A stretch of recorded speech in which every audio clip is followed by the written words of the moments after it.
Um dos jovens mais ricos de Pisa, herdeiro de mercador, músico famoso, tinha cidade aos pés dele. Largou tudo depois de uma única conversa. Passou o resto da vida descalço, esfarrapado, vivendo de esmola por amor a Cristo, e virou padroeiro de uma das cidades mais famosas da Itália.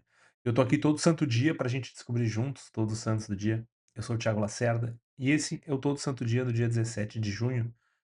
Nosso destaque de hoje é um leigo, o que é relativamente incomum, especialmente nessa época. Não temos um bispo, não temos um monge, não temos um fundador de grandes ordens. É um leigo, São Rainero de Pisa. E a história dele é daquelas conversões radicais que a gente costuma achar que só existem nos primeiros séculos. Mas aqui a gente está em plena Idade Média, século XII na Itália. E é claro que a gente vai mentalmente juntos, intelectualmente, até Pisa no século XII para entender isso. Pisa naquele tempo não era uma cidadezinha qualquer, tá? Era uma das grandes repúblicas marítimas da Itália, junto com Veneza e com Gênova, uma cidade rica de comércio, de navios, de dinheiro circulando. Não é à toa que alguns séculos depois ela entraria de sopetão ali no cisma do Ocidente, com um terceiro possível papa. A torre de Pisa, a torre inclinada, começou a ser construída mais ou menos no tempo de vida de São Rainero. Então a gente está falando de uma cidade no seu auge, né, cheia viva em comércio, de algum modo, em oportunidades para aqueles que podiam participar, digamos, dessa economia. E São Rainero nasceu, bem colocado, tá, filho de um mercador, de uma família com posses, e segundo, eh, os registros, era um jovem talentoso, um músico, que levava a vida que um jovem rico e popular levaria, com festa, com vaidades. É importante, né, a gente não pode ser anacrônico, nem no julgar e nem na pra entender que é óbvio que, não eram bailes, não, né, não era festa como a gente vê hoje, noitadas, mas ainda assim, para aquela época, né, os prazeres, ah, da juventude daquela época. Nada de extraordinário, assim, nada de muito diferente do que os pares dele faziam, mas um jovem da elite aproveitando aquilo que ele tinha. E a tradição nos conta que São Rainero teve um encontro com um homem santo de Pisa, um tal de Santo Alberto, um leigo, que vivia uma vida de penitência e que a igreja venera como beato. E desse encontro, dessa conversa, alguma coisa, racha São Rainero no meio, parte ele ao meio. O testemunho desse homem de vida pobre, de algum modo ultrapassa aquela armadura de normalidade, de aquele coro que normalizou a vida que ele tinha, a vida que os outros ao seu redor levavam. São Rainero faz aquilo que provavelmente muitos poucos na história tiveram coragem de fazer. Ele leva a sério essa conversão, essa fé que ele conhece, eh, essa fé radical que ele conhece. Ele não melhora um pouco, ele não muda aos poucos, não. Ele não vai: "Ah, eu vou frequentar a missa um pouquinho mais", não, ele rompe completamente. Ele larga a vida que ele levava, larga os bens e se torna um peregrino, um andarilho, um pobre, uma pessoa que não tem casa, que vive por aí. Eh, o próprio martirológio nos destaca isso: "Pobre e peregrino por Cristo". A vida inteira dele de santo cabe, né, nessa frase aqui, nessas 5 palavras. Hã, o que ele faz então é a grande peregrinação que se fazia na época, que é visitar a Terra Santa. Ele vai atravessar o mar, pelo mar Mediterrâneo, e vai visitar Jerusalém, vai visitar Belém, vai visitar todos os lugares onde Nosso Senhor esteve, onde viveu, nasceu, pregou, morreu. Não é uma viagem turística como a gente vê hoje também, tá, mas, eh, São Rainero passou anos lá, viveu lá como penitente, fazendo jejum, oração, em uma pobreza dura, tá. Trocou o conforto que ele tinha em Pisa, tanto o conforto da vida individual dele enquanto jovem rico, digamos, mas o próprio conforto da cidade, porque as cidades do Oriente Médio certamente não tinham a estrutura que Pisa tinha naquele momento. Eh, Ali ele passa a viver o hábito de pobre penitente de fato, que vira a marca dele, e depois desses anos na Terra Santa ele volta, tá. E aqui pra mim o ponto talvez mais bonito da história dele, porque ele não volta pra se recolher no deserto, longe de todo mundo, ele volta pra Pisa, pra cidade, onde todo mundo conhecia ele, a cidade que ele vivia até então, que todo mundo conhecia ele da vida pregressa, o jovem rico, festeiro, músico, eh inserido no meio social, só que ele volta esfarrapado, descalço, pobre. Ele volta justamente para ser visto como o contrário do que ele tinha sido. E ali ele vai passar os últimos anos de vida dele no meio do povo, pregando a penitência, exortando a conversão, vivendo de esmola, hospedado no mosteiro. A tradição liga muitos sinais e curas a ele nesse período, provavelmente porque é o período em que nós temos mais registro dele, uma vez que em Pisa isso era mais acessível. Ele vai morrer na cidade em que ele nasceu, no dia 17 de junho de 1160, por isso a festa no dia de hoje. E aí acontece aquilo que costuma acontecer com os grandes santos, a cidade que tinha visto, eh, aquele jovem, mais um entre tantos filhos da elite, que de algum modo, aos poucos se destacou pela habilidade musical, talvez pela sociabilidade, que do nada sumiu, que voltou como uma espécie de mendigo. Agora,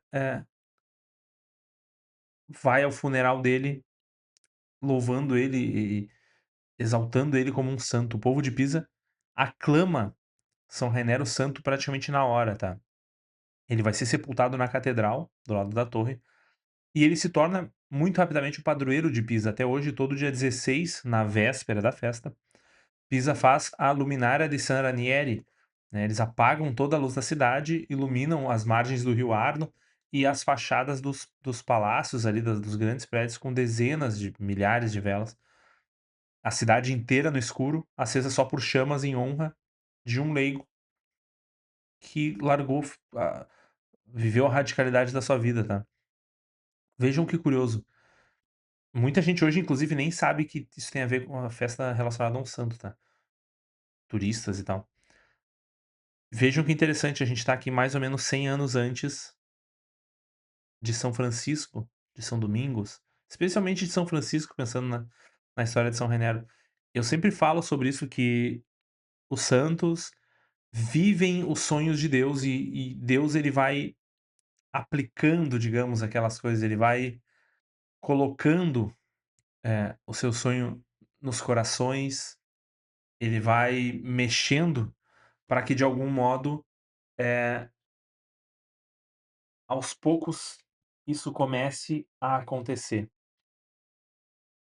Bem na hora, ó. Liguei a minha luz, agora vamos ver se vai ligar. Vocês já estão acostumados com isso, né? Aí, estamos bem. Ele vai plantando esse sonho nos corações dos santos, de modo que, em algum momento, isso eclode, mas já citei muitas vezes, temos diversos eremitas que precedem esses momentos das grandes ordens. Aqui nós não temos exatamente um eremita, um santo peregrino, que tem um quê de eremitismo sempre, mas que vive na cidade, então ele não se afasta da urbe, né? Ele não se afasta da vida social, digamos, mas ele radicalmente abandona tudo, como São Francisco.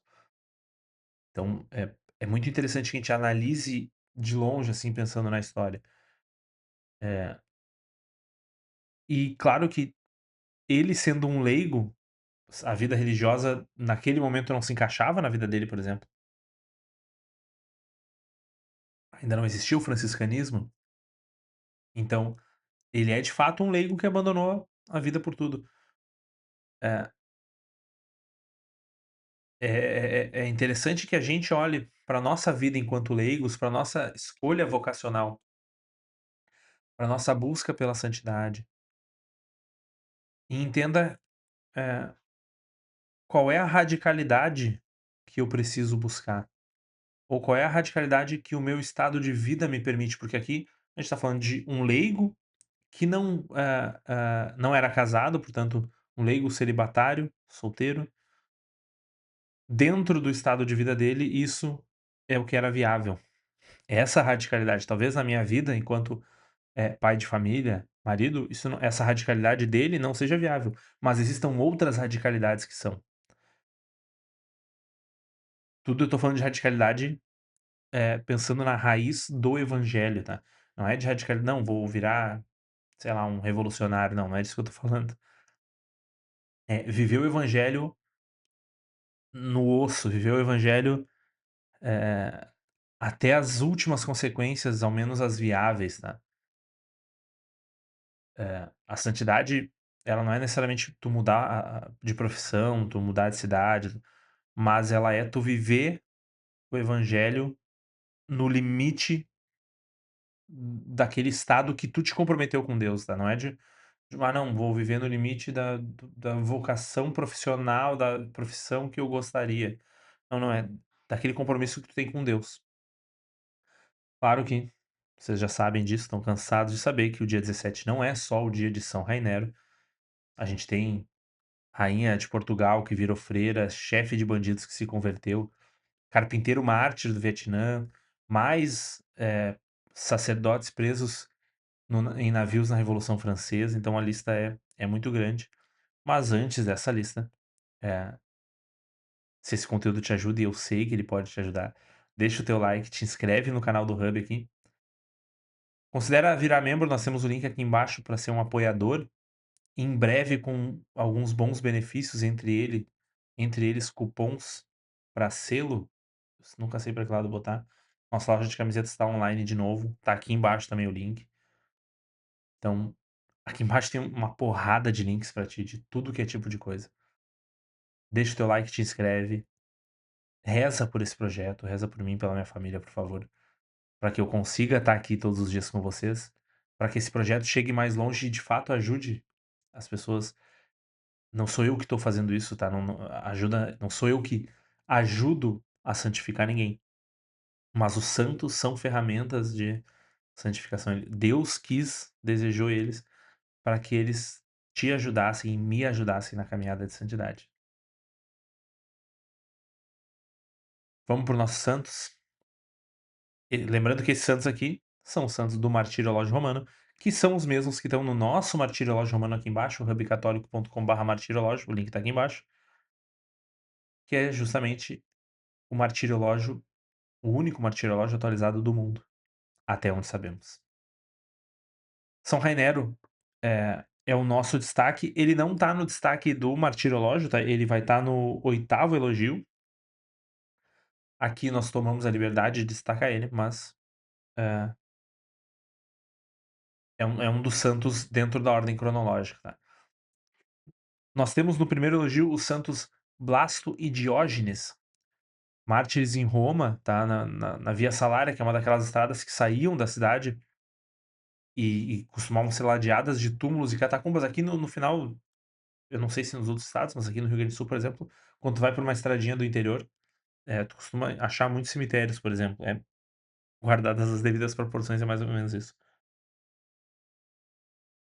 São 2 mártires dos primeiros séculos, daqueles que a igreja, com carinho guarda o nome. Lá no início não tínhamos o registro histórico deles, a vida deles, mas já tínhamos a prática de guardar os nomes dos santos. É, fazem parte dessa multidão de romanos dos primeiros séculos que morreram pela fé, antes da paz da igreja, né, da dita paz constantiniana. Depois temos os santos Isauro, Inocêncio, Félix, Hérmias, Peregrino e Basílio, mártires, em Apolônia, na Macedônia, que é ali no norte da Grécia, na Albânia, por ali. Um grupo de 6 mártires da igreja grega, que nos lembram inclusive que o catolicismo antes de ser europeu, por isso são dos primeiros séculos, foi semeado com sangue de mártires de todo o Oriente, inclusive no Mediterrâneo, dos Balcãs, de terras que hoje talvez a gente nem associe muito à fé. Depois, no terceiro elogio, temos os santos Nicandro e Marciano, que morreram em 297 em Dóstoro, uma província romana na Mésia, tá? Que é hoje a cidade de Silistra, ali na Bulgária. São 2 soldados do exército romano que morreram bem no começo da grande perseguição de Diocleciano, que foi a mais violenta e uma das 2 grandes perseguições sistemáticas do Império Romano. Eles recusaram o dinheiro que o imperador distribuía à tropa e se negaram, a sacrificar os deuses pagãos. Então, o tipo de soldado que escolheu obedecer a Deus antes de obedecer, eh, ao à autoridade que exigia, eh, que, mandava sem autoridade de fato, assim, né, sem, se metia em assuntos que não eram da sua autoridade. Santo Antídio, um bispo mártir de Besançon, na Gália Ilionense, ali no leste da França, tradição diz que ele recebeu a sentença de morte no tempo de Croco, um chefe dos vândalos, que era um povo, germânico e ariano, tá. A gente está no início do século V aqui, ele morreu em 411.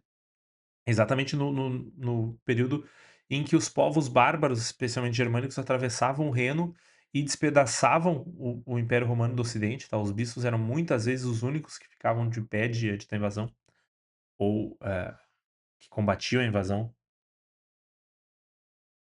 Esse é o movimento, inclusive, que os vândalos fazem também para chegar no norte da África, Santo Agostinho nos relatou.